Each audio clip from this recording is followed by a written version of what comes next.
সুভাষিসদার সঙ্গে এসে খুব ভালোভাবে ঘুরেছি। সুভাষিসদা না হলে খুব সুন্দর, এত সুন্দর মানে ভাই স্যার যে আমাদের নিয়ে গেছে গাইড করে, মানে পুরো খুব সুন্দর ঘুরেছি। তপবন পাহাড় তো আগে তুলে পাহাড় থেকে নামছি, তপবন পাহাড় থেকে আমরা খুব আপ্লুত হয়ে গেছি।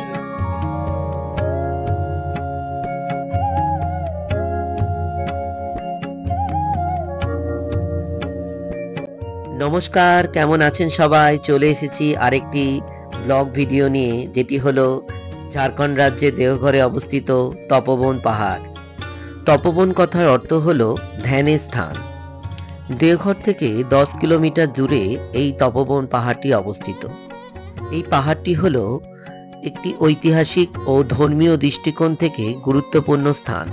প্রাকৃতিক সৌন্দর্য ও ঐতিহাসিক প্রাচীনতার এক অন্যতম সংমিশ্রণ দেখা যায় এই পাহাড়ে।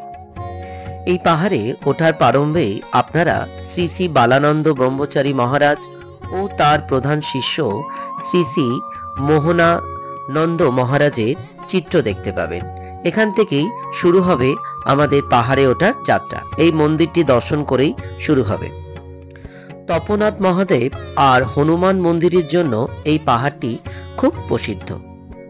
কথিত আছে প্রাচীনকালে নাগা সাধুরা এই স্থানে তপস্যা করতেন, তাদের তপভূমি ছিল।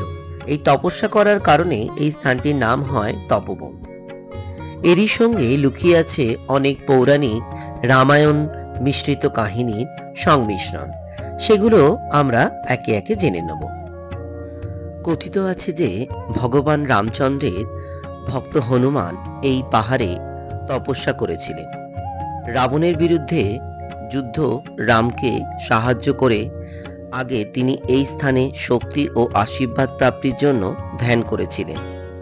এই তপবন পাহাড়ে বহু প্রাচীন মন্দির ও গুহা রয়েছে, যেগুলি পবিত্রতা ও আধ্যাত্মিক শক্তির প্রতীক।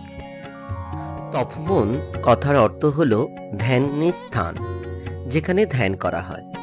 এই স্থানে অনেক মহাপুরুষ, অনেক সাধু সন্ত, এমনকি অবতার পুরুষ রামচন্দ্র এসেছিলেন।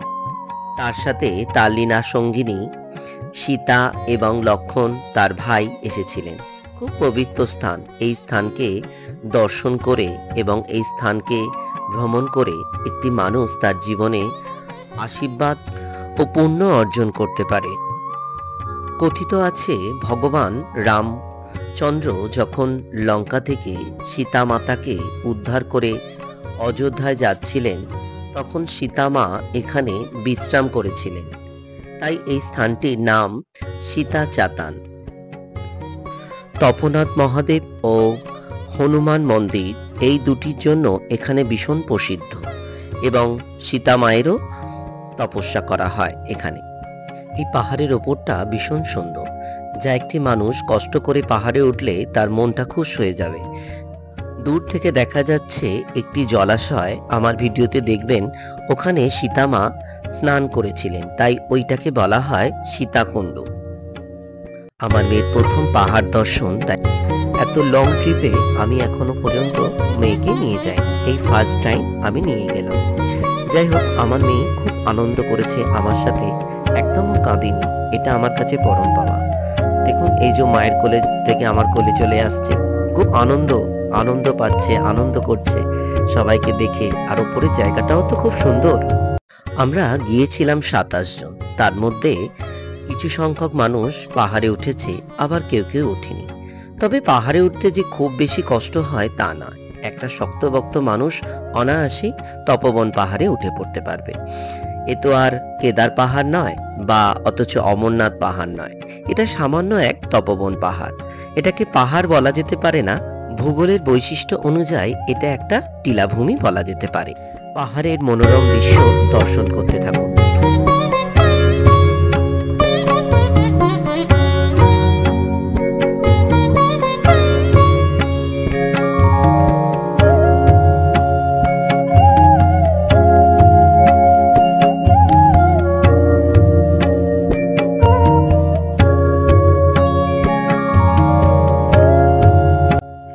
পাহাড়ে পাহাড়ে যাব আর ভিডিও হবে না তা কখনো হয়? এর আগে যখন আমরা দুজন মিলে গিয়েছি এই তপোবন পাহাড়ে, ঠিক এই জায়গাটা আমরা দুজন মিলে ভিডিও করেছি।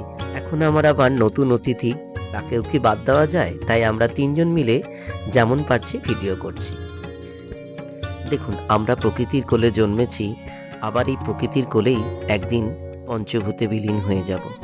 তাই এই প্রকৃতির কাছে আমাদের জীবনের যত কিছু কর্ম সবই প্রকৃতিকে ঘিরে। তাই প্রকৃতির মধ্যে আমরা যে আনন্দে মেতে উঠব, এটাই তো স্বাভাবিক না? প্রকৃতি চাইলে ধ্বংস করে দিতে পারে, আবার বাঁচিয়েও রাখতে পারে। প্রকৃতি হচ্ছে ভগবান, প্রকৃতি ঈশ্বর। যাকে আমার মেয়ে যাতে জীবনে অনেক বড় হতে পারে, সেই প্রার্থনা করব এই প্রকৃতির কাছে, এই সুন্দর এক লীলাভূমির কাছে, যেখানে স্বয়ং অবতার পুরুষ রামচন্দ্র এসেছিলেন। সেই নীলাভূমিতে আমরা যে যেতে পেরেছি, আমরা যে সেখানে গিয়ে আনন্দ উপভোগ করছি, এটা আমাদের কাছে পরম পাওয়া। বিজ্ঞানের ভাষায় যেমন ফলমোচন হয়, গাছ থেকে ফল পরিপক্ক হলে মাটিতে পড়ে যায়, সেরকম আমাদেরও জীবনে মোচন হবে। আমরাও একদিন পৃথিবীতে পঞ্চভূতে বিলীন হয়ে যাব। তাই সময় থাকতে থাকতে আমাদেরকে প্রকৃতিকে উপভোগ করা উচিত, আমাদের ঘুরতে যাওয়া উচিত। আমার গাড়ি বাড়ি টাকা সব কিছু পড়ে থাকবে, আমি সারা জীবন যা সঞ্চয় করেছি তা অন্য কেউ ভোগ করবে।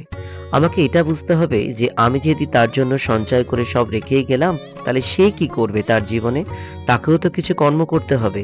তাই এই কথা ভেবে তাই সেই সঞ্চিত অর্থ থেকে নিজের জন্য কিছু ব্যয় করতে হবে, বেড়াতে গিয়ে নিজেকে উপভোগ করতে হবে প্রকৃতির সাথে।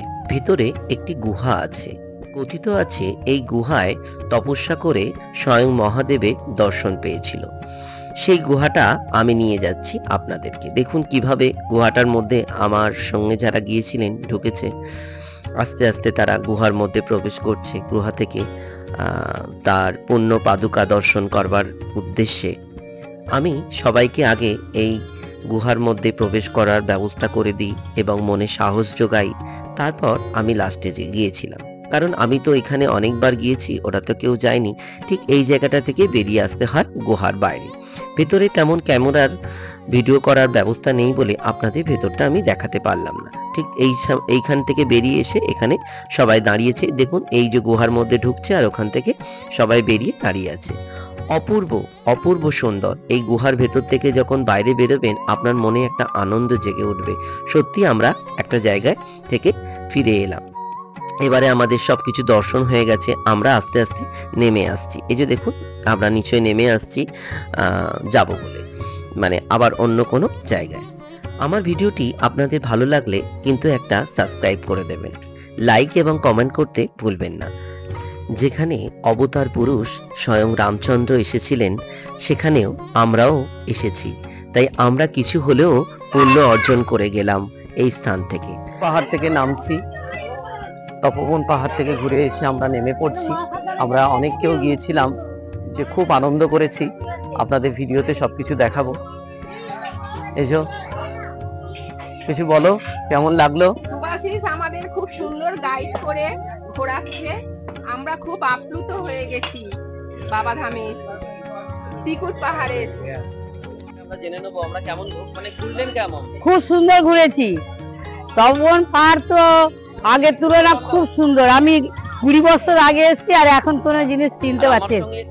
খুব ভালো লাগলো, আবার যাব কোনো জায়গায়। খুব ভালো লেগেছে, ব্যবহারও ভালো লেগেছে, এখনো পর্যন্ত খুবই ভালো লাগছে, এখনো ঘুরবো।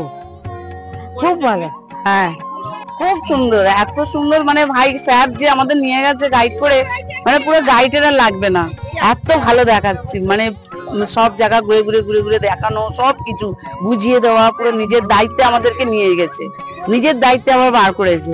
ওই যখন ওই গুহার ভেতর দিয়ে ঢোকা বা বাড়ানো, সেটা তো সব ভয় পাচ্ছিল, কিন্তু স্যার তার জন্য নিজে লাস্ট নামলো, সবাইকে দিয়ে বের করে দিয়ে তারপর নিজে ভিতরে ঢুকলো। সুভাষিসদার সঙ্গে এসে খুব ভালোভাবেই ঘুরেছি। সুভাষিসদা না হলে আমি তপোবনে উঠতেই পারতাম না, আর ওই পাদুকা স্পর্শ করতে পারতাম না। শুধু ওর জন্যই হয়েছে, ও এত সুন্দর করে নিয়ে এসছে, এত সুন্দর করে নিয়ে গেছে, ও মনে জোটা দিয়েছে বলেই আমি পৌঁছাতে পেরেছি। খুব ভালোভাবে দর্শন করেছি। দেখো ভালো বলেছি কি, আমার দেখো সাথে আগত দর্শনার্থীরা তাদের আমার সাথে ঘুরে কেমন লাগলো তা তারা জানালেন। আমারও ভীষণ ভালো লাগলো যে আমি ওদেরকে সুন্দরভাবে এই দেবভূমি দেওঘর, ত্রিকুট পাহাড়, তপবন পাহাড় বিভিন্ন জায়গায় ভ্রমণ করিয়ে দিতে পারলাম। আমিও খুব খুশি। যাকে পরম পিতার রাতুল চরণে আমার অনন্ত কোটি কোটি প্রণাম জানিয়ে আপনাদেরকে একটা বার্তা দিই। আমি দেওঘরে প্রায়ই যাই। আপনাদের কারোর যদি আমার সাথে দেওঘর যাওয়ার ইচ্ছা থাকে তাহলে স্ক্রিনে দেওয়া নাম্বারটির সঙ্গে যোগাযোগ করতে পারেন। তবে হ্যাঁ, এই নাম্বারটির সঙ্গে যোগাযোগ করবেন সকাল 10টার পর থেকে। ভারতবর্ষের যে কোনো প্রান্ত থেকে হাওড়া স্টেশনে এলেই আমি তাদেরকে পিক আপ করে নেব। সেখান থেকেই আমি দেওঘর তাদেরকে ঘুরিয়ে দিতে পারবো। আমার সঙ্গে আপনারা আলোচনা করতে পারেন এই ব্যাপারে। তবে হ্যাঁ, একটা গ্রুপ করে নিতে হবে। আমি গ্রুপকে দেওঘর ঘুরিয়ে দেব। এছাড়াও ছোটখাটো আমার ট্যুর সারা বছরই যায়, আপনারা আমার সঙ্গে যোগাযোগ করতে পারেন। আবার পরের ভিডিওতে খুব শিগগিরই আপনাদের সঙ্গে দেখা হচ্ছে, কারণ এর পরের ভিডিওগুলো বৈদ্যনাথ ধাম, তারপরে ত্রিকুট পাহাড় আরো ইত্যাদি ভিডিও আসতে চলেছে। ভিডিওটা এখানেই শেষ করলাম। আপনারা ভালো থাকবেন, সুস্থ থাকবেন, আনন্দে থাকবেন। সবাইকে আমার জয় গুরু।